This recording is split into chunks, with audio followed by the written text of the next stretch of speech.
केजरीवाल मानहानि केस में फंसे तो सुप्रीम कोर्ट में मानहानि कानून को खत्म करने की अपील कर दी। लेकिन जब केजरीवाल सरकार की मीडिया ने आलोचना की तो इन्हीं केजरीवाल ने मीडिया पर मानहानि का केस दर्ज करने की तैयारी कर ली। यह बात और है कि सुप्रीम कोर्ट ने आज केजरीवाल को आईना दिखाते हुए मीडिया के खिलाफ जारी दिल्ली सरकार के सर्कुलर पर रोक लगा दी और नोटिस देकर 6 हफ्ते में जवाब भी मांग लिया। लेकिन केजरीवाल के दोहरे चरित्र, डबल स्टैंडर्ड की एक वानगी भर है ये। सुप्रीम कोर्ट ने बुधवार को इस सरकारी विज्ञापनों में मुख्यमंत्री और मंत्री की तस्वीरों पर रोक लगाई थी। बावजूद इसके केजरीवाल दिल्ली सरकार के विज्ञापन में खूब चमकते हुए नजर आ रहे हैं।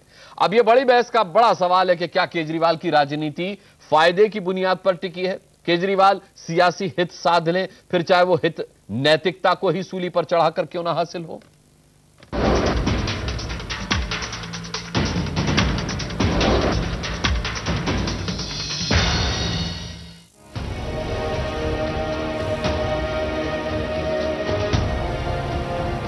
दिल्ली के मुख्यमंत्री अरविंद केजरीवाल मीडिया को सरकार के हंटर से हाँकने चले थे तो सुप्रीम कोर्ट ने केजरीवाल पर ही कानून का चाबुक चला दिया।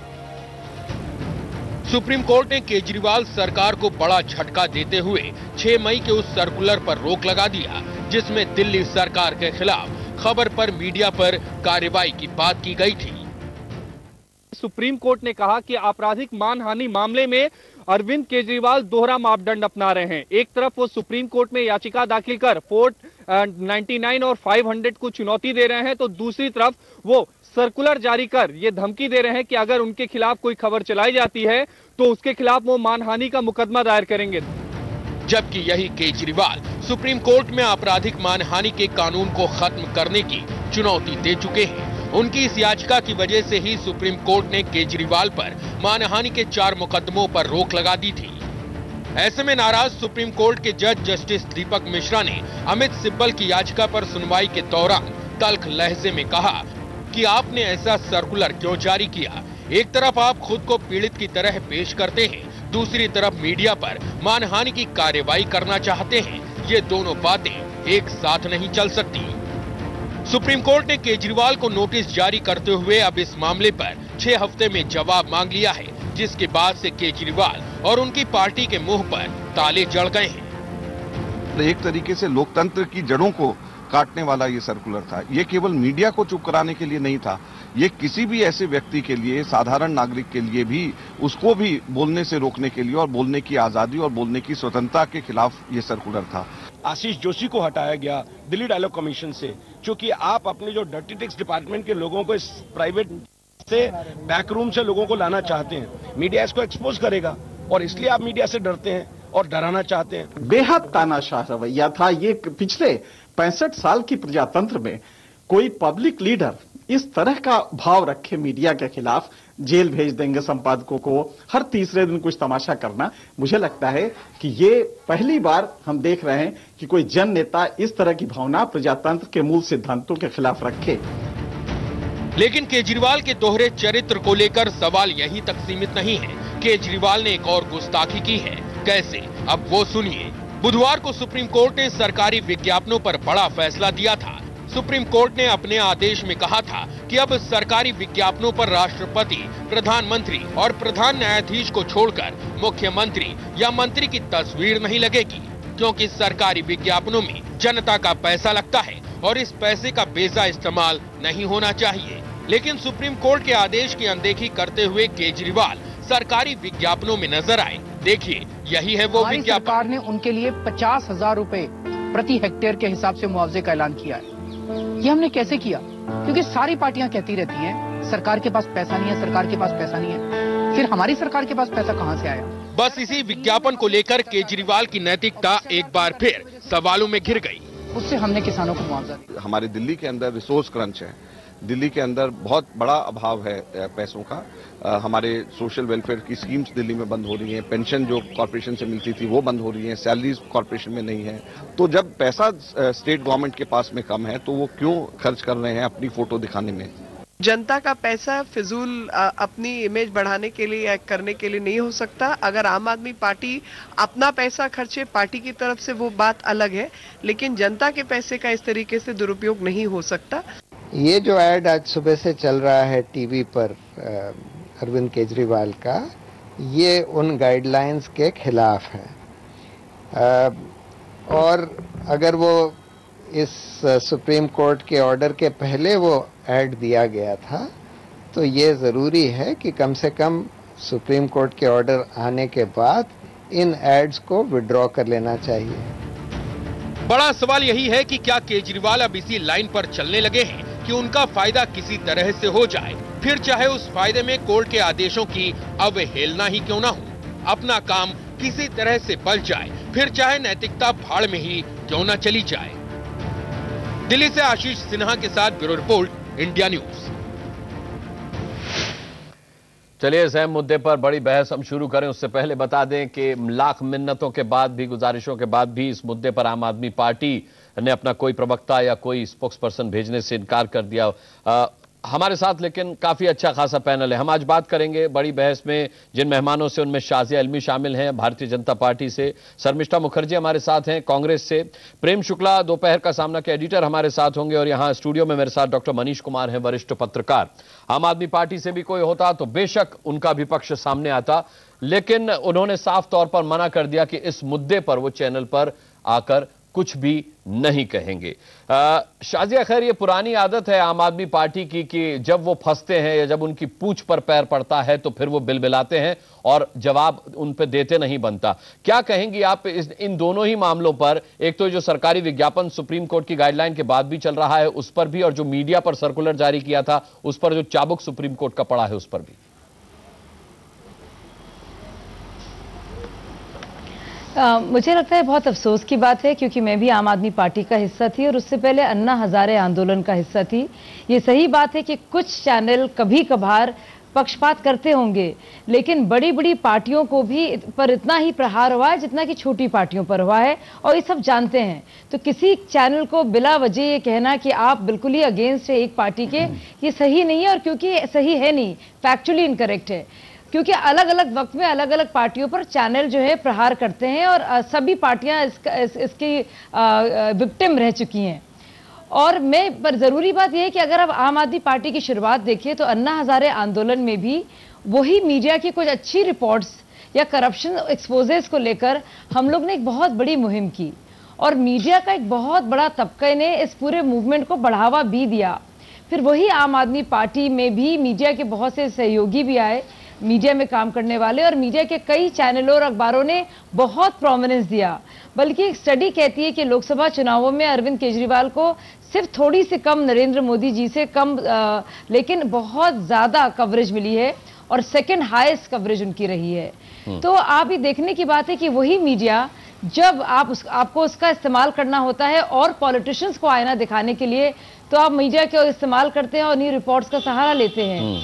लेकिन जब वही आईना आपको दिखाया जाता है, आपको अपनी परछाई, अपना रिफ्लेक्शन, अपना अक्स पसंद नहीं आता, क्योंकि मीडिया फिर वही कड़वाहट आप पर भी आपको भी उसमें ढालता है, तो आप उसके अगेंस्ट प्रोटेस्ट करते हैं। तो ये गलत है। अगर आप मीडिया को आईने की तरह इस्तेमाल करते हैं औरों के चेहरा और असलियत दिखाने के लिए, तो खुद पर भी वो अगर आईना हो और उसमें भी देखने की जरूरत पड़े, उस दर्पण को तो जरूरी है। और इस तरह से हमें लगता है कि सुप्रीम कोर्ट ने जो ये किया है बहुत ही जरूरी है, क्योंकि एक तरह से डराने की, धमकाने की कोशिश की जा रही थी कि अगर नेगेटिव खबरें दिखाओगे तो प्रोसिक्यूशन होगा, कार्रवाई होगी, तो उस पर से असर पड़ता है। लेकिन सही वक्त पर और जल्दी ही सुप्रीम कोर्ट ने चाबुक लगाया, जो कि जरूरी था। शर्मिष्ठा मुखर्जी, लेकिन ऐसे चाबुक की क्या आदत पड़ गई है केजरीवाल को, या फिर आपको लगता है कि वाकई में वो इस नीति पर चल रहे हैं कि अपना काम बनता और भाड़ में जाए नैतिकता? देखिए, ये खाली नैतिकता की बात नहीं है, ये एक लीगल इशू भी है, क्योंकि उन्होंने जो सर्कुलर उन्होंने जारी की थी, ये हमारे संविधान के खिलाफ है।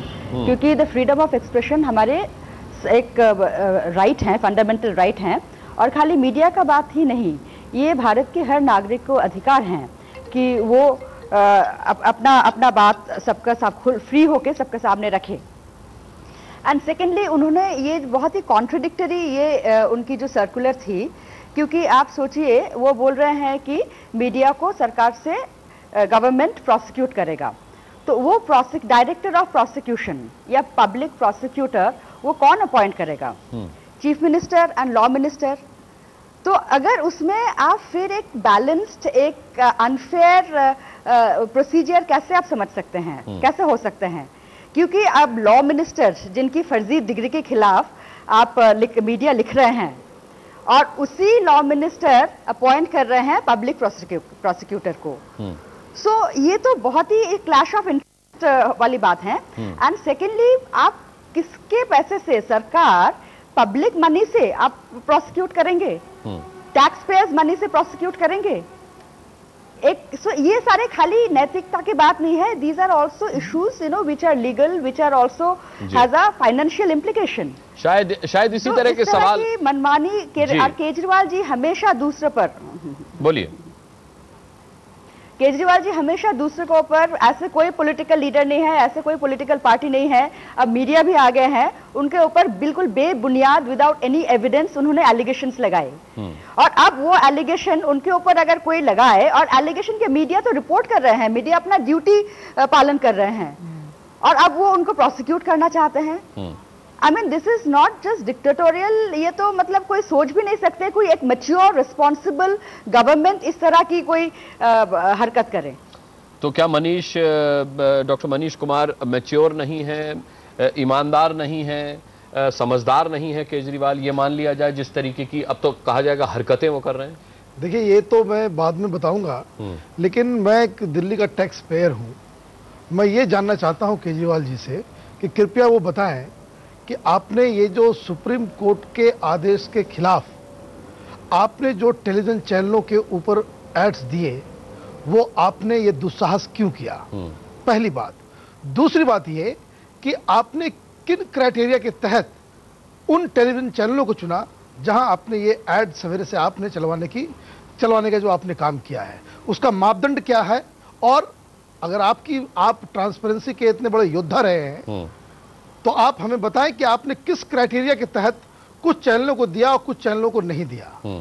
अब दूसरी बात पे आते हैं कि केजरीवाल, मैं लगातार इस चीज को मानता आया हूं, और अभी से नहीं, अन्ना हजारे के आंदोलन के समय से जी, कि केजरीवाल एक बहुत ही सत्ता लोलुप व्यक्ति हैं, जो सिर्फ और सिर्फ इस आंदोलन, मुझे तो ये कहते हुए बहुत दुख के साथ ये कहना पड़ रहा है कि वो हजारों लाखों लोग, जिन लोगों ने इस आंदोलन में अपना भरोसा जताया, जिन लोगों ने ये हसीन सपना अपने दिमाग में वो घर बना लिया था कि देश में कुछ बदलाव होगा, भ्रष्टाचार खत्म होगा, लोकपाल आएगा, पता नहीं क्या क्या लोग सोच लिए थे, इन सब के ऊपर इस व्यक्ति ने एक तरह से झाड़ू मार दिया।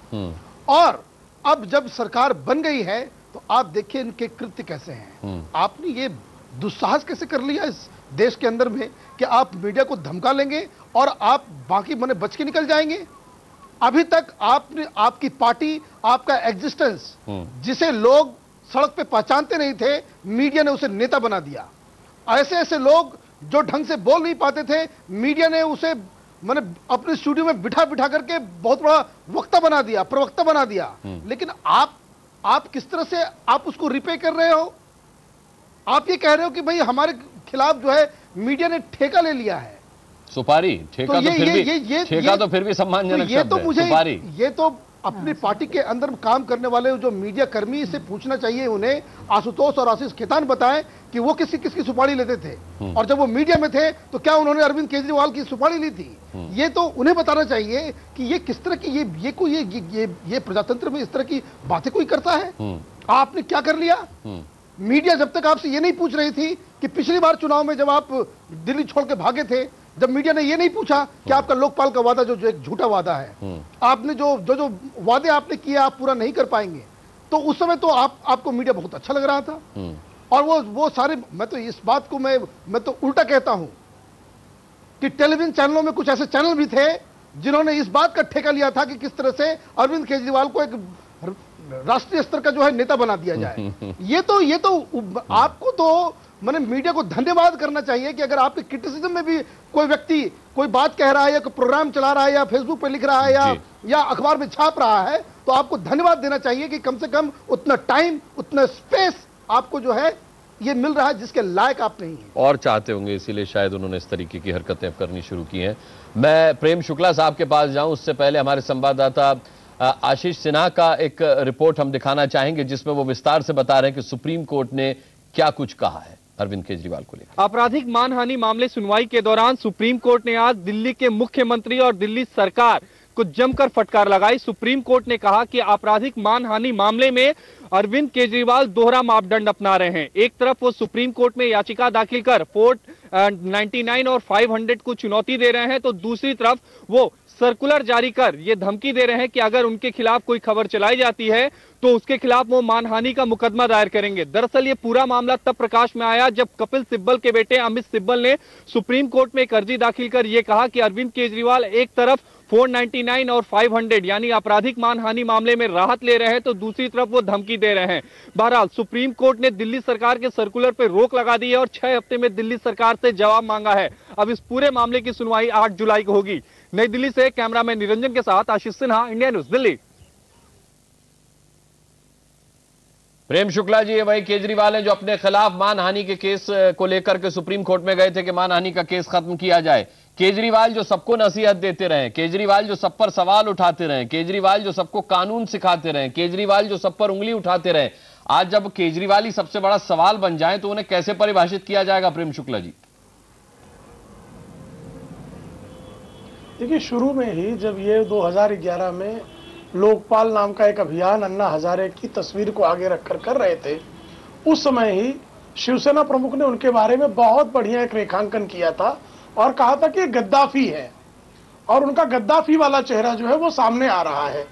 बस समय लग रहा है उसमें सामने आने में। एक विरोधाभासी व्यक्तित्व है जो चाहता है कि मेरे लिए लोकतंत्र की सारी जो संस्थाएं हैं वो संवैधानिक ढंग से काम करें और मुझे सारे संवैधानिक अधिकार मिले, किंतु शेष विरोधियों को जो है सारे संवैधानिक अधिकारों से वंचित कर दिया जाए। उन्होंने जिस मीडिया ने केजरीवाल को सड़क से लेकर विधानमंडल तक बैठाने का जो है काम किया, उसी मीडिया के लिए भस्मासुर बनना चाहते थे। उनके भस्मासुर होने से आज सर्वोच्च न्यायालय ने उनको रोका है। तो ये भस्मासुर जो है, इनको जब भी, क्योंकि इनको जो है कोई इनके समक्ष जो है कोई टारगेट नहीं है, इनके समक्ष सत्ता को किसी तरह हासिल करना, अपने व्यक्तित्व को किसी तरह से सबसे बेहतरीन साबित करना और श्रेष्ठ लोगों के व्यक्तित्वों को ध्वस्त करना, ये इनका लक्ष्य रहा है। किसी जमाने में अन्ना हजारे जो इनके आदर्श थे, कालांतर में अन्ना हजारे को इन्होंने किनारे कर दिया। किसी जमाने में शाजिया इल्मी इनकी साथी थी, कालांतर में इनको लगा कि शाजिया इल्मी जो है वो मेरे काम की नहीं है, तो शाजिया इल्मी को हाशिए पर फेंक दिया जाए।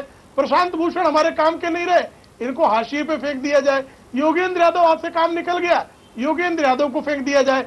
अब कुमार विश्वास की बारी है। कुछ दिनों में आप आशीष खेतान और आशुतोष को भी इसी तरह से, जिस तरह से दूध में से मक्खी को फेंक दिया जाता है, केजरीवाल फेंकने का प्रयास करेंगे। वो स्वकेंद्रित, आत्मकेंद्रित, आत्ममुग्ध और स्वयं के अलावा और किसी पर विश्वास न करने वाले व्यक्ति हैं। ऐसे व्यक्ति लोकतंत्र के लिए, समग्र व्यवस्था के लिए खतरनाक है। इनसे जितनी जल्दी हम संवैधानिक व्यवस्था में मुक्ति पालें, उतना हमारे संवैधानिक लोकतंत्र के हित में है। क्या शाजिया यही रणनीति है जो प्रेम शुक्ला बोल रहे हैं केजरीवाल की, कि दूध में से मक्खी को निकालकर फेंक दिया और गट गट करके दूध पी गए?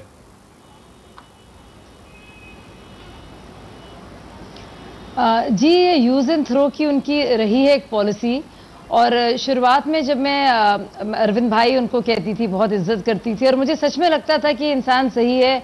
और मुझे लगते थे मनीष सिसोदिया काफ़ी इनसिक्योर और डेस्परेट कि वो टीवी पे आए और मंच पे हावी रहें, लेकिन मुझे लगता था कम से कम अरविंद केजरीवाल सही हैं और एक बहुत ज़रूरी चीज़ हो रही है देश में। लेकिन जिस तरह से वाकई में उन्होंने इस्तेमाल किया है हर एक इंसान का, और एक तरह से मेस्मराइज करके आप उनके साथ आप बन जाते हैं। आपको लगता है एक देशभक्ति के तार में आप धारा में जुड़ गए हैं। लेकिन देशभक्ति जैसे एक इतने इंपॉर्टेंट जज्बे का इस्तेमाल करना अपने सत्ता के लिए, अपने स्वार्थ के लिए, मुझे लगता है बहुत ही दुर्भाग्यपूर्ण है और इस इंसान को कभी माफ नहीं किया जा सकता, क्योंकि उन्होंने कुछ ऐसे ही किया सबके साथ। और मुझे लगता था कि वाकई में हम एक नया महात्मा देख रहे हैं। ये इंसान सही है, कुछ अच्छा चाहता है, अपने लिए कुछ नहीं चाहता है, अपने साथियों के लिए, कि देश के लिए अच्छा चाहता है। लेकिन धीरे धीरे पता चला कि वाकई में जिससे मतलब निकल गया तो पहचानते नहीं। धीरे धीरे करके एक एक करके उन्होंने इस्तेमाल किया लोगों को। इसका ये काम हो गया तो कोई और को ले आए, ये लगातार रहा। और फिर एंड में उन्होंने ऐसे ही किया जैसे कि बहुत एविडेंट है। और बहुत बड़े, आप देखिए बाबा रामदेव जी का इतना बड़ा पूरा संगठन था, वो आर्ट ऑफ लिविंग का इतना बड़ा संगठन था, वो सब कोर कमेटी का हिस्सा थे।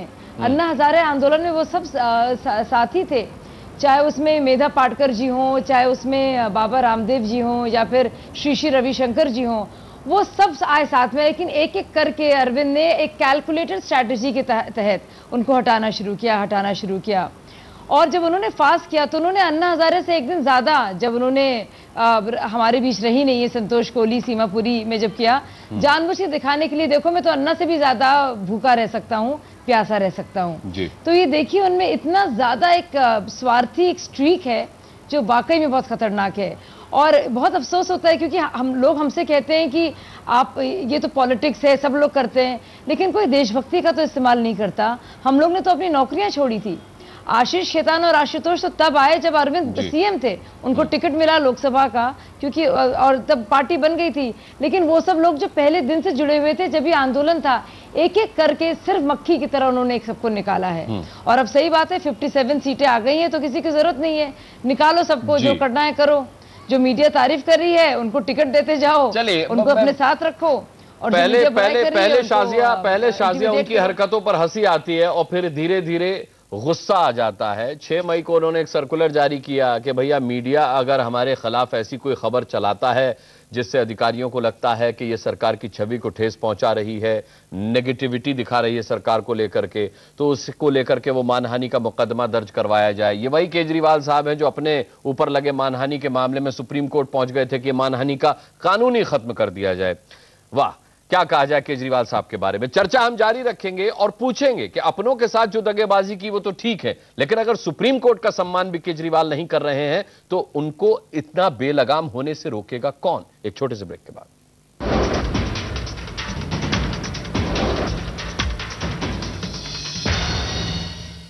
सुप्रीम कोर्ट ने आम आदमी पार्टी को भले ही आईना दिखा दिया हो, लेकिन क्या केजरीवाल आईना देखते भी हैं? ये एक बहुत बड़ा सवाल उठ खड़ा हुआ है उनके करतूतों से, हरकतों से। डॉक्टर मनीष कुमार, मैं आपसे जानना चाहूंगा कि भाई ये ठीक है कि केजरीवाल किसी की तरफ उंगली उठाएं तो वो उन पर उल्टा मानहानि का केस कर दे, लेकिन क्या मीडिया पर जिस तरीके से वो उंगली उठाते हैं, मीडिया के लिए अपशब्द निकालते हैं, मीडिया के लिए बोलते हैं कि मीडिया वालों ने मेरी सुपारी ले ली है, क्या उनके खिलाफ कोई एंटी डिफेमेशन केस बनता है? देखिए, तो केस तो बिल्कुल ही बनता है, लेकिन मीडिया को इसको करने की जरूरत है नहीं, क्योंकि मीडिया आम आदमी पार्टी नहीं है और ना ही उस तरह के जो आरटीआई एक्टिविस्ट है जो मीडिया को इसकी जरूरत पड़े। मीडिया तो हिसाब खुद ब खुद उसका निकाल लेती है। दूसरी बात, जो सबसे इसमें जो ये सर्कुलर जो आया, इसके पीछे मानसिकता क्या हो सकती है उसके बारे में समझना जरूरी है। क्योंकि ये देखिए, विपक्ष तो है नहीं, इसलिए विपक्ष की कोई आवाज नहीं है। ये बिल्कुल जो है वो चक्रवर्ती राजा बन गए हैं।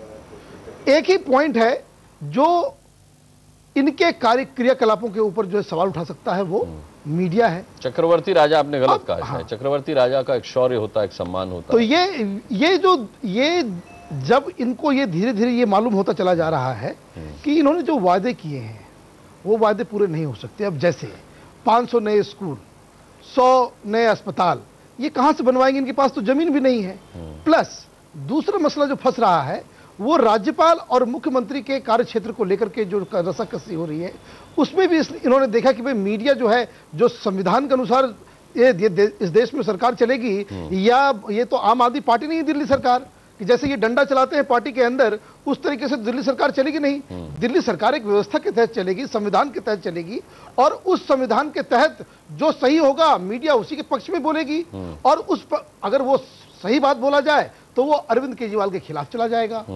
तीसरी बात, जो सबसे अहम जो आगे आने वाले दिनों में जो होना है, वो है इनके जो फेक डिग्री मिनिस्टर जो हैं, मिस्टर तोमर, इनके खिलाफ जो मसला जो अब बन रहा है वो इनको बहुत ही और भी एम्बेरस करने ठीक है डॉक्टर मनीष, ये सब चीजें तो है कि ये अपने लिए जो गड्ढे ये खोद रहे हैं वो इनके अपने लिए ही सब तो ये डिफेंस मैकेनिज्म के तहत इन्होंने जो है ये स्ट्रेटजी अपनाई कि भाई मीडिया के ऊपर रोक लगा देंगे। और दूसरी बात, उन्होंने अपने ऊपर भी रोक लगाई। चलिए, मीडिया के ऊपर रोक लगाने की मंशा तो अब उनकी पूरी होगी नहीं, सुप्रीम कोर्ट ने उनको आईना दिखा दिया है। लेकिन शर्मिष्ठा मुखर्जी, विज्ञापन सुप्रीम कोर्ट के सख्त आदेश के बावजूद केजरीवाल की इतनी हिम्मत कैसे, इतना दुस्साहस कैसे हो गया कि वो अपने विज्ञापन फिर भी दिखा रहे थे? प्रशांत भूषण ने भी सवाल उठाया कि अगर आपने विज्ञापन सुप्रीम कोर्ट के आदेश से पहले बुक किए थे तो आप सुप्रीम कोर्ट का आदेश आने के बाद उन्हें विड्रॉ कर सकते थे, आपने ऐसा क्यों नहीं किया? देखिए, केजरीवाल जी का अब अगर एक्शन शुरू से देखें, वो शायद अपने आप को देश की कोई भी कानून से ऊपर समझते हैं। इलेक्शंस के दौरान आपको याद होगा कि उन्होंने ये अपने भाषण में बार बार करके ये बताते रहे कि आप रिश्वत के बारे में लोगों को ये बोलते रहे कि आप रिश्वत लो, कांग्रेस और भाजपा से रिश्वत लो, लेकिन मुझे वोट मुझे देना। इलेक्शन कमीशन ने उनको मना किया कि इस तरह की भाषण नहीं देने के लिए, उसका बावजूद भी वो बोलते रहे। आप देखिए, ये कुमार विश्वास जी का केस जो है, दिल्ली वुमेन्स कमीशन उनको समन किया, उन्होंने कंप्लीटली समन को इग्नोर कर दिया। इससे पहले भी केजरीवाल जी का जो एक बेल लेने की आपको याद होगा, जिसके लिए वो जेल भी गए, ये एक लीगल प्रोसीजर है, जो प्रोसीजर देश के प्रधानमंत्री से लेकर देश की एक बिल्कुल ही आम नागरिक पर लागू होते हैं। लेकिन उन्होंने एक इसको लेके भी तमाशा बना दिया। तो उनको लगता है कि देश की कोई भी इंस्टीट्यूशन के ऊपर कुछ भी रेस्पेक्ट नहीं है। देखिए, ये इंस्टीट्यूशंस जो हैं, जैसे आप कोर्ट का भी बोले लीगल इंस्टीट्यूशन, मीडिया भी एक इंस्टीट्यूशन है, national human rights commission, women's commission, ये इंस्टीट्यूशंस बनाने में बहुत साल लगते हैं और इसको बिगाड़ने में 2 मिनट लगते हैं। केजरीवाल जी अपने आप को एक बार एनार्किस्ट कहा था, तो वो बिल्कुल उसी तरह से वो बिहेव कर रहे हैं। लेकिन उनको ये नहीं पता कि भारत की लोकतंत्र में एनार्किज्म की कोई स्थान नहीं है जी। और जनता ने ही उनको एक बहुत ही उच्च स्थान पे बैठाए हैं और जनता ने ही उनको घसीट के नीचे लेके आएंगे। गद्दाफी कहा था प्रेम शुक्ला ने, तो उनको मालूम होगा गद्दाफी का क्या हाल हुआ था और किसने किया था। बहरहाल, शाजिया इल्मी, आप आम आदमी पार्टी का एक अहम हिस्सा रही हैं, क्या रुख होता है केजरीवाल का जब उनके ऊपर कानून का डंडा आता है, या फिर वो कानून से इतर जाकर कोई काम करना चाहते हैं तो कैसे हिम्मत करते हैं? क्या रुख उस वक्त उनका होता है? मान के चले सुप्रीम कोर्ट ने अगर कहा कि भाई सरकारी विज्ञापन में मुख्यमंत्री, प्रधानमंत्री, ये चेहरे अधिकारी मंत्री नहीं दिखाई देंगे, और फिर भी केजरीवाल अपना विज्ञापन प्रसारित करवा रहे हैं, तो क्या किस हिम्मत के साथ उन्होंने ये काम किया होगा? क्या अप्रोच होती है उनकी? जी, बिल्कुल भी किसी तरह का सम्मान किसी भी इंस्टीट्यूशन के लिए नहीं है। आपको याद होगा वो पूरा बेल वाला मामला, कि कहा कि मैं तो बेल दूंगा नहीं, मैं इसमें बिलीव नहीं करता हूँ। लेकिन जब 2-3 दिन जेल में रहना पड़ा और जब दिक्कत हुई तो बेल दे भी दी उन्होंने। तो बड़ा कन्वीनियंट उनका होता है कि लोग मेरे लिए धरना करें, सड़कों पे जाम करें, वॉलंटियर्स जो खूब पिटे, वो उनको बर्दाश्त है। मतलब वॉलंटियर्स को इस्तेमाल करना पीटने के लिए और एक माहौल बनाने में बड़े माहिर हैं और उस्ताद हैं अरविंद केजरीवाल। लेकिन एक मामले के बारे में बताती हूँ जो अभी भी चल रहा है और 2 दिन बाद फिर से आएगा सुनवाई, जिसमें मैं भी को अक्यूज्ड हूँ। ये मामला है कपिल सिब्बल के बेटे अमित सिब्बल ने जो किया है डेफेमेशन का। इसमें को अक्यूज्ड कौन है? इसमें अक्यूज्ड है अरविंद केजरीवाल, प्रशांत भूषण, मनीष सिसोदिया और मैं, क्योंकि उस वक्त मैं भी उस प्रेस कॉन्फ्रेंस का हिस्सा थी जो वोडाफोन के रेफरेंस में किया गया था। वहां पे आने में तो बार बार कहा जाता है कि सीएम अभी बेंगलोर में हैं या अभी बिजी हैं, या अभी डिप्टी सीएम जो हैं बहुत बिजी चल रहे हैं, उनकी बड़ी इंपॉर्टेंट मीटिंग है। तो यानी कि वो बड़े बिजी हैं, लेकिन उसी कानूनी पछड़े में वो डालना चाहते हैं ढेर सारे मीडिया के लोगों को, जैसे उनकी व्यक्ति कीमत नहीं है। और इस सबका जो है इसकी सुनवाई और सारा पैसा, क्योंकि गवर्नमेंट के हर एक ऑफिसर मिनिस्टर के पास ये हक होगा और गवर्नमेंट के खर्चे से होगा। तो एक तरफ तो वो पैसे की दुहाई लगाते रहते हैं और वो पैसे को इस तरह से इस्तेमाल करना चाहते हैं कि मीडिया के खिलाफ केस किए जाएं। यानी कि जो काम सरकार चलाने में अफसरों को करना चाहिए वो अब सरकारी वकीलों के इसके और सरकार के पैसे से केस लड़े मीडिया के खिलाफ। यानी कि वक्त की बर्बादी देखिए, पैसे की बर्बादी देखिए, और किस तरह का मतलब कि मजाक उड़ा रहे हैं वो हर एक इंस्टीट्यूशन का। लेकिन लोगों को बेवकूफ बनाने में भी उनकी महारत रही है। लेकिन धीरे धीरे वो जो एक जो पर्दा था वो उतर रहा है, उसकी असलियत सामने आ रही है। और इसी मामले में आप देखिए कि उन्होंने डेफेमेशन नहीं होना चाहिए और क्रिमिनल एस्पेक्ट नहीं होना चाहिए, इन्होंने ये अपील की है। लेकिन जब उनके खिलाफ प्रेस उंगली उठा रही है या आवाज़ उठा रही है तो उन्होंने प्रोसिक्यूशन की बात की। और मुझे ऐसा लगता है कि जो सेंसिबल जितने भी लोग थे उनके साथ, जो वाकई में समझदार लोग थे, सबको तो उन्होंने निकाल दिया एक करके जी। तो अब वही है कि अंधेर नगरी चौपट राजा, तो वही चल रहा है हिसाब किताब, और एक के बाद एक इस तरह की वो हरकतें कर रहे हैं। जी शर्मिष्ठा जी, आप कुछ जोड़ना चाह रही हैं? हाँ जी, मैं ये बताना चाहती हूँ कि देखिए, वो अभी मीडिया के लिए या इस तरह के डिस्कशन के लिए कोई भी अपना स्पोक्स पर्सन नहीं भेज रहे हैं। क्यों? उनको क्या ये नहीं लगता कि उनका जो ये सब मैं बार बार ये शब्द इस्तेमाल कर रही हूँ, हरकतें, ये गलत शब्द है लेकिन मेरी हिंदी थोड़ा खराब है इसलिए माफ कर दीजिएगा, सही शब्द है। लेकिन उनके इस तरह की जो एटीट्यूड हैं, जनता को एक एक्सप्लेनेशन देना भी क्या जरूरी नहीं है? वो लोग क्या सोचते हैं? पहले तो मीडिया को इस तरह से उन्होंने इस्तेमाल किया जनता तक, उनके जनता मीडिया के माध्यम से जनता को अप्रोच करने के लिए, उनको एड्रेस करने के लिए।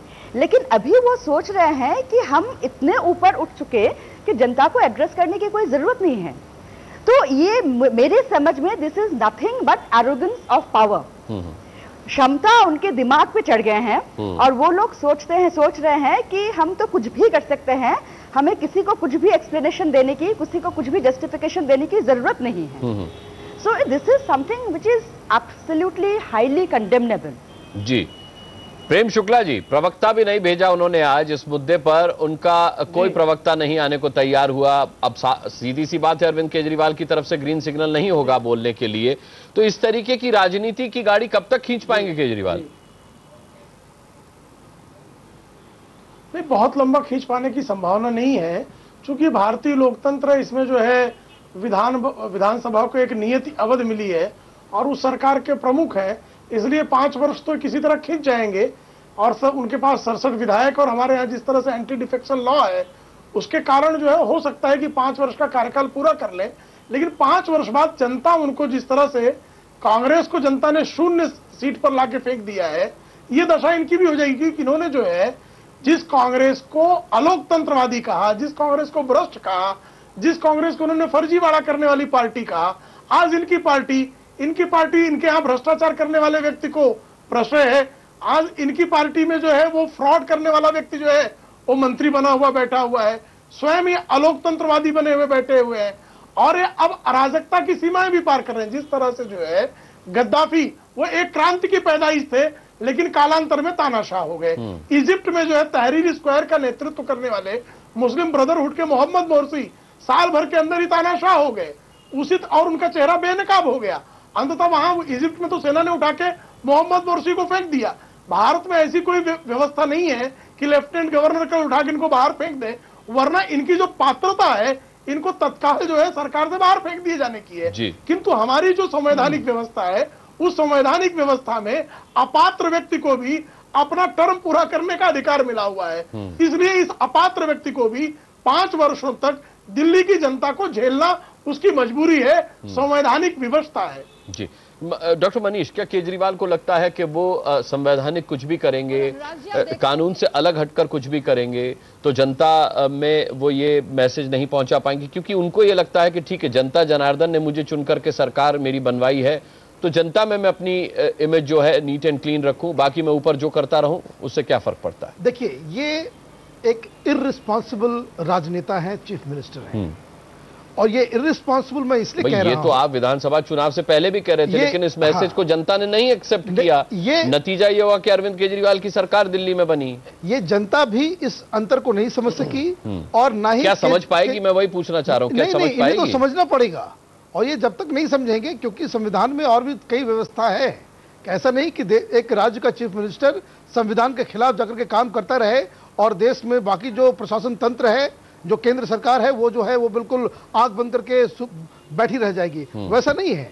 हालांकि ये मैं इसलिए मैं कह रहा हूं कि आप देखिए, जब से इस आंदोलन का जन्म हुआ तब से आपने कानूनों को, इसके लिए कांग्रेस पार्टी, भारतीय जनता पार्टी, जो पॉलिटिकल क्लास है, वो सब जिम्मेदार है। क्योंकि जब इन्होंने लोकपाल आंदोलन किया, आपने ठीक है आंदोलन से आप डर गए, कांग्रेस पार्टी डर गई, आपने इन्हें बिठा लिया संविधान बनाने के कार्यक्रम में। 4-5 डेलीगेशन इधर से भी गए, उधर से भी गए। जब अंदर चले गए तो उन्होंने कहा भाई रिकॉर्डिंग होगी, तो उस पर भी आपने मान लिया, वीडियो होगी, फिर आपने उससे कहा भाई कुछ मैनेज कर लो। आप लगातार जब से आप ये काम करते आए हो तब से आपने वो काम किए जो संविधान में, जैसे कि समीक्षा जी ने बताया बहुत सारे केसेस के बारे में, आपने वो काम किए जिसमें ये साफ प्रतीत होता है कि देश के कानून के लिए आपके मन में कोई भी रिस्पेक्ट नहीं है, और आप उसको तोड़ने के लिए जो ये आपकी प्रैक्टिस है, ये हैबिट है आपकी। तो यही जो ये हैबिट जो है ये बदलेगा कब? जब वो व्यक्ति ये इस बात को रियलाइज करेगा कि वो आंदोलनकारी से अब एक रिस्पॉन्सिबल चीफ मिनिस्टर बन ठीक है, लेकिन अगर वो रियलाइज नहीं करते हैं तो क्या जनता के सबक सिखाने से पहले उन्हें रोकने का कोई तरीका है? इस पॉइंट पर, इस मुद्दे पर, इस सवाल पर हम बात करेंगे। चर्चा जारी रहेगी एक छोटी सी ब्रेक के बाद।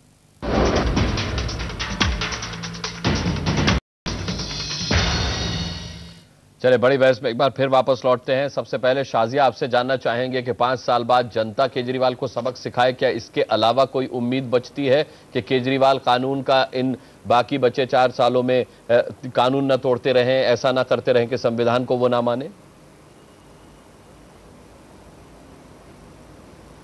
नहीं, सबक मेरे ख्याल से सुप्रीम कोर्ट ने आज सिखाया है। आप देखिए डीटीसी ड्राइवर को लेकर जो इतने नाराज लोग हैं वो सिखाएंगे सबक, वो सिखा रहे हैं। टीचर्स जो कॉन्ट्रैक्ट इनको प्रॉमिस किया गया था कि उनको परमानेंट जॉब्स होंगी, वो सिखा रही हैं सबक, बार बार धरना प्रदर्शन करके। और जिस तरह से वाईफाई का उन्होंने वादा किया था और अब कह रहे हैं कि 1000 हॉटस्पॉट्स होंगे और 10 मिनट के लिए होगा, तो वो यूथ उनको धरना प्रदर्शन करेगा, उनसे सवाल पूछे जाएंगे। जिस तरह से उन्होंने, सवाल ये उठता है कि अगर वो सुप्रीम कोर्ट के आदेश का उल्लंघन कर रहे हैं, उसके बावजूद भी अपना विज्ञापन वो टीवी पर दिखा रहे हैं, तो उन्हें रोकने वाला कोई है? इसको बिल्कुल रोका जा सकता है। इस पे सुप्रीम कोर्ट को स्वयं इस पे नोटिस लेना चाहिए। साथ ही कि सेंट्रल गवर्नमेंट के जो दिल्ली में एक रिप्रेजेंटेटिव हैं, लेफ्टिनेंट गवर्नर जिसे कहते हैं, लेफ्टिनेंट गवर्नर साहब को, नसीब जंग साहब को जो है इस पे जो है नोटिस लेना चाहिए। सरकार को नोटिस भेजना चाहिए कि भैया आप सरकार में रहते हुए सुप्रीम कोर्ट के आदेशों की अवहेलना नहीं कर सकते हैं। प्लस एक और मसला आ रहा है जो आगे चल करके वो कंट्रोवर्सी में क्रिएट होगा, उससे भी कॉन्स्टिट्यूशनल क्राइसिस होने वाला है। वो नसीब जंग और पावर्स ऑफ लेफ्टिनेंट गवर्नर और चीफ मिनिस्टर के क्या है उसको लेकर के प्रॉब्लम्स खड़ी होने वाली है। तो कुल मिलाकर, लेकिन एक बात मैं जरूर कहना चाहूंगा आखिरी में कि इस देश में केजरीवाल ने जिस तरह का एक एग्जाम्पल पेश किया है, ये मान के चलिए कि अब आगे आने वाले कई सालों तक कोई भी ईमानदार व्यक्ति इस देश में आंदोलन करना चाहेगा तो लोग उसे शक की निगाह से देखेंगे। चलिए, इसी लाइन के साथ बड़ी बहस में आज के लिए इतना ही। बहुत बहुत धन्यवाद। बड़ी बहस में सभी मेहमानों का जुड़ने के लिए हम करना चाहेंगे और ब्रेक लें उससे पहले एक बड़ी खबर इस वक्त की आपको बता दें। इस वक्त की बड़ी खबर यह है कि वाड्रा